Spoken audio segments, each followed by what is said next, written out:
आप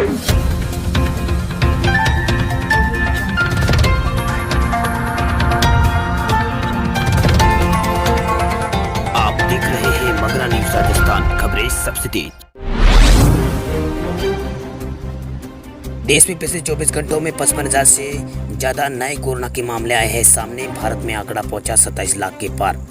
भारत में अब तक संक्रमण के मामले कुल 27,02,743 हो चुके हैं। इसके अलावा अब तक भारत में 51,797 लोगों की मौत हुई है और 19,77,780 लोग कोरोना को हराकर ठीक भी हो चुके हैं। वहीं भारत के 6 राज्य ऐसे हैं जहां पर पिछले 24 घंटों में एक भी व्यक्ति की कोरोना के कारण मौत नहीं हुई है। उनमें अरुणाचल प्रदेश, हिमाचल प्रदेश, मेघालय, मिजोरम, नागालैंड, सिक्किम में पिछले 24 घंटों के दौरान कोरोना वायरस के कारण एक भी मौत नहीं हुई है। मिजोरम ऐसा राज्य है जहां अभी तक कोरोना की कोई मौत दर्ज नहीं हुई है। भारत में पिछले 24 घंटों के दौरान भारत में कोरोना के 55,089 यहाँ पर नए मामले सामने आए हैं। कोरोना के मामलों की संख्या भारत में 27,02,743 हो चुकी है। भारत में अब तक 51,794 लोगों की मौत हो चुकी है। वहीं दिल्ली में कोविड-19 के 787 नए मामले सामने यहाँ पर पिछले 24 घंटों में आए हैं, जिससे सोमवार को संक्रमितों की संख्या यहाँ पर बढ़कर 1,53,000 के आसपास पहुँच गई है। वहीं 18 मरीजों की इस कोरोना के कारण यहाँ पर मौत भी हो जाने की खबर है। वहीं यहाँ पर मृतकों की संख्या भी बढ़कर 4,214 हो गई है। यहाँ कोविड-19 उपचाराधीन मामलों की संख्या बढ़कर यहाँ पर 10,852 हो गई है, जो कि रविवार को 10,823 थी। संक्रमितों की संख्या बढ़कर यहाँ पर 1,53,367 हो गई है। रविवार को 752 नए मामले दिल्ली में सामने आए थे। भारत में अब तक आंध्र प्रदेश में कोरोना के अब तक 2,96,609 मामले सामने आ चुके हैं, जिनमें ठीक होने वालों की संख्या 2,09,010 है। वहीं असम की बात करें तो असम में अब तक 76,000 से ज़्यादा मामले सामने आ चुके हैं, जिसमें 55,000 से ज़्यादा लोग ठीक भी हो चुके हैं। बिहार में 1,06,000 मामले सामने आ चुके हैं, जिसमें 76,000 से ज़्यादा लोग ठीक हो चुके हैं। 542 लोगों की यहाँ पर मौत हुई है। वही बात करें गोवा की तो गोवा में अभी तक 11,994 मामले सामने आ चुके हैं, जिनमें 8,058 लोग ठीक हो चुके हैं। 111 लोगों की यहाँ पर मौत हुई है। हरियाणा में अब तक 48,000 से ज़्यादा मामले सामने आ चुके हैं। 40,000 यहाँ पर ठीक हो चुके हैं। 550 लोगों की यहाँ पर मौत दर्ज हुई है। इसके अलावा कर्नाटक की बात करें तो कर्नाटक में अभी तक 2,33,283 मामले सामने आ चुके हैं, जिनमें 1,48,562 लोग ठीक हो चुके हैं। कोरोना से मरने वालों की संख्या यहाँ पर 4,062 है। वहीं मध्य प्रदेश में 40,385 केस अभी तक कोरोना के सामने आ चुके हैं, जिनमें 35,225 लोग ठीक हो चुके हैं, बल्कि 1,128 लोगों की यहाँ पर मौत हो चुकी है। महाराष्ट्र में 6,04,358 कोरोना के मामले आ चुके हैं, जो कि देश में सबसे ज़्यादा है। वहीं ठीक हो चुके मरीजों की संख्या यहाँ पर 4,28,514 है। कोरोना से मरने वालों की संख्या यहाँ पर 20,000 के पार पहुँच गई है। वही बात करें भारत में पंजाब की तो पंजाब में अब तक 32,795 केस कोरोना के आ चुके हैं, जिनमें 20,128 लोग ठीक हो चुके हैं। वहीं कोरोना से मरने वालों की संख्या यहाँ पर 862 बताई जा रही है। उत्तर प्रदेश सरकार ने गरीब लड़कियों की शादी की मदद के लिए एक खास योजना शुरू की है। इसका नाम है उत्तर प्रदेश विवाह अनुदान योजना। इस योजना के तहत लड़की शादी लायक लड़कियों को 51,000 रुपये की मदद दी जाती है। योजना का फायदा उठाने के लिए लड़कियों की उम्र 18 साल या इससे ज़्यादा होनी चाहिए। जी हाँ, जिस लड़के की शादी होने जा रही है उसकी उम्र 21 साल या उससे ज़्यादा होनी चाहिए। इस योजना के तहत एक परिवार से 2 लड़कियां अनुदान पाने के पात्र होगी। आर्थिक रूप से कमज़ोर लोग पैसे की कमी के चलते अपनी बेटी की शादी समय पर ठीक तरह से नहीं कर पाते हैं। इस बात को ध्यान में रखते हुए यूपी सरकार ने उत्तर प्रदेश विवाह अनुदान योजना शुरू की है। इस योजना के तहत अनुसूचित जाति और अनुसूचित जनजाति, अल्पसंख्यक और आर्थिक रूप से कमज़ोर, सामान्य वर्ग और अन्य पिछड़ा वर्ग के परिवारों की लड़कियों को शादी के लिए राज्य सरकार आर्थिक मदद देगी। इस योजना के तहत लड़कियों की शादी के लिए दी जाने वाली धनराशि सीधे लड़कियों के खाते में ट्रांसफर की जाएगी। इसीलिए आवेदन के पास अपना बैंक अकाउंट होना चाहिए। खाते में किसी प्रकार की सरकारी बैंक खाता भी किसी सरकारी बैंक में होना चाहिए।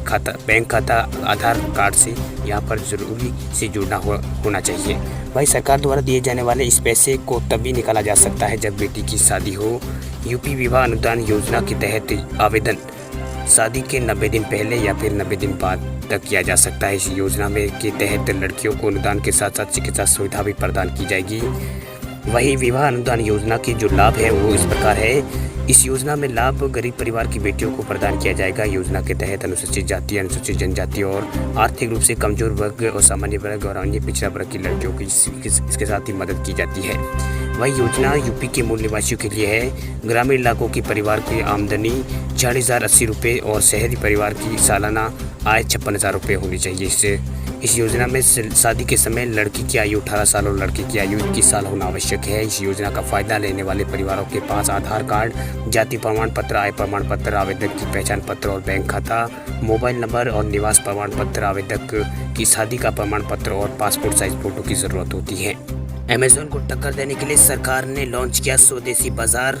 केंद्रीय मंत्री नितिन गडकरी ने ग्रामीण इलाकों में बन रहे उत्पादों को बाजार में मुहैया कराने के मकसद से एक ऑनलाइन पोर्टल स्वदेशी बाजार लॉन्च कर दिया है। उन्होंने कहा है कि हमारे देश में अच्छा काम करने वाले लोगों की संख्या कम नहीं है। उनका उत्पाद गुणवत्ता से बहुत अच्छा होता है, लेकिन उन्हें बाजार नहीं मिलता है। ग्रामीण इलाकों में बने अच्छे उत्पाद जब किसी ग्राहक तक पहुंचते हैं तो उनमें कई लोगों को मुनाफा जोड़ने के कारण इसकी कीमत बहुत ज़्यादा हो जाती है। कई बार ये कीमत इतनी ज़्यादा हो जाती है कि आम ग्राहक की बहुत से ही बात हो जाती है। गडकरी ने कहा कि ऑनलाइन पोर्टल की मदद से एक तरफ ग्रामीण इलाकों में बने उत्पादों को बाजार मिलेगा, वहीं दूसरी तरफ आम उपभोक्ताओं को अच्छी गुणवत्ता वाला उत्पाद उच्च कीमत पर उपलब्ध होंगे। इस काम में तकनीकी की भी लागत बहुत कम होती है। इस दौरान उन्होंने कहा कि स्वदेशी बाजार अमेज़न जैसे ऑनलाइन शॉपिंग पोर्टल को सीधे टक्कर देगी। उन्होंने कहा है कि अमेज़न भारत के एमएसएमई में प्रोडक्ट से खरीद कर एक्सपोर्ट करता है। इससे टर्नओवर 7,000 करोड़ रुपए का सालाना है। वहीं केंद्रीय मंत्री नितिन गडकरी ने कहा है कि जो काम अमेज़न कर रहा है उसे हम भी कर सकते हैं। स्वदेशी बाजार ऑनलाइन पोर्टल इसी दिशा में काम करेगा। केंद्रीय मंत्री ने कहा कि अपने प्लेटफॉर्म पर क्वालिटी प्रोडक्ट को रखकर व्यापार को बढ़ाया जा सकता है। उन्होंने कहा कि आज देश में ऐसे तमाम महिला स्वयंसेवी संस्थान हैं जो बहुत अच्छा सामान तैयार कर रहे हैं। ऐसे लोगों को बाजार मुहैया हो सकता है। हमारे देश में इनिशिएटिव प्रोडक्ट में कोई कमी नहीं है। नितिन गडकरी ने कहा कि आत्मनिर्भर भारत की परिकल्पना यही है कि हमारे यहाँ आयात कम से कम हो और यहाँ पर निर्यात बढ़े। देश में गरीबी दूर करने के लिए हमें रोजगार के नए नए अवसर पैदा करने होंगे। इससे ग्रामीण क्षेत्रों में वही सामानों में अगर अच्छी क्वालिटी उत्पाद तैयार होंगे तो इन पर प्रोडक्ट बाजार को यहाँ पर मिलता है और गाँवों के लोगों को जीवन यापन के लिए गाँव छोड़कर शहरों में नहीं जाना पड़ेगा। राजस्थान पुलिस भर्ती में दिव्यांगों को मिल सकता है आरक्षण, सरकार ने बनाई है कमेटी। राजस्थान पुलिस भर्ती में दिव्यांगजनों को आरक्षण का लाभ मिल सकता है। पुलिस की तर्ज पर अब राजस्थान सरकार भी कांस्टेबल भर्ती में दिव्यांगजनों को मौका दे सकती है। दिव्यांगों को आरक्षण के लिए राज्य सरकार ने कमेटी का गठन किया है। वहीं पुलिस महानिदेशक ने अहम फैसला लेते हुए 5 सदस्यों की कमेटी का यहाँ पर गठन किया है। दिव्यांगजनों को पुलिस कांस्टेबल भर्ती परीक्षा में नियुक्ति मिल सकती है। न्यायालय के सुझाव के बाद नॉन फील्ड जॉब नेचर वाले पद यहाँ पर चयनित हो सकते हैं। पुलिस थाने में कंप्यूटर ऑपरेटर में कमांड सेंटर और डायल 100 और थाने में स्वागत कक्ष पर दिव्यांगजनों की नियुक्ति यहाँ पर की जा सकती है। वहीं दिव्यांगों के आरक्षण के लिए सरकार ने 5 सदस्यों की कमेटी बनाई है, जिसमें अतिरिक्त महानिदेशक पुनर्गठन और नियम को यहाँ पर अध्यक्ष बनाया गया है। इसके अलावा महानिदेशक मुख्यालय और अतिरिक्त पुलिस आयुक्त और पुलिस अधीक्षक और एपीपी, सीआईडी, सीपी और आदित्य शर्मा कमेटी में इनको सदस्य बनाया गया है। वहीं परिवादी हेमंत भाई गोयल ने बताया कि दिल्ली में पुलिस कांस्टेबल भर्ती में दिव्यांगजनों को आरक्षण दिया जाता है। उनके पद की प्राकृतिक सिविलियन होती है और वे दिल्ली पुलिस की वर्दी नहीं पहन सकते हैं। इसी तर्ज पर राजस्थान में पुलिस कांस्टेबल भर्ती में दिव्यांगजनों को आरक्षण की मांग यहाँ पर की गई है। हरियाणा के 50,000 कच्चे कर्मचारी हो सकते हैं पक्के, मनोहर लाल खट्टर सरकार ने दिए हैं संकेत। हरियाणा में करीब 50,000 कच्चे कर्मचारियों को जल्द ही खुशखबरी मिल सकती है। स्थायी होने के लिए उन्हें जद्दोजहद में लगे इन कर्मचारियों के लिए उम्मीद की किरण बंधी है।